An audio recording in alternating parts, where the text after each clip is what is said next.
Sveikos žuvis.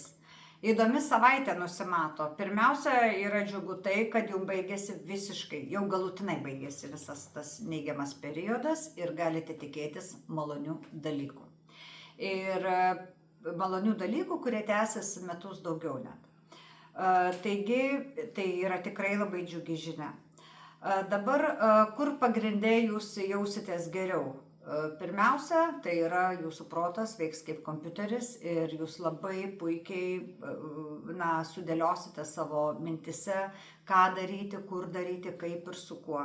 Ir tai atneš jums didelį džiaugsmą ir pasitenkinimą ir pripažinimą. Netgi tie, kurie galvojate, kad jūs nebeturite kur aukščiau augti, kažkur tai didesnės algos gauti, ar kad jau esate pasiekę didelių aukštumų, vis tiek atsiras galimybė staigiai kažkaip tai šį mėnesį. Tikėkime šitą savaitę, staiga sublizgėti ir pasirodyti pačia gražiausia savo puse.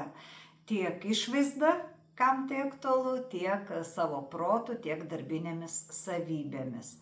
Taigi, mielos žuvis, tikrai nusimato labai įdomus dalykai.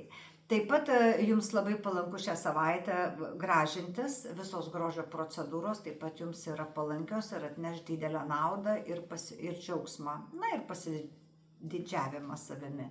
Nes labai dažnai visas grožis mūsų susijęs ir su mūsų valia. Taigi valia bus žymiai stipresnė ir energijos turėsite žymiai daugiau. Taigi prasideda nuostabus metas, saviraiškos, pripažinimo jūsų metas ir pilkas periodas ate, už nugaros jau. Taigi iki kitos savaitės pasimatysim.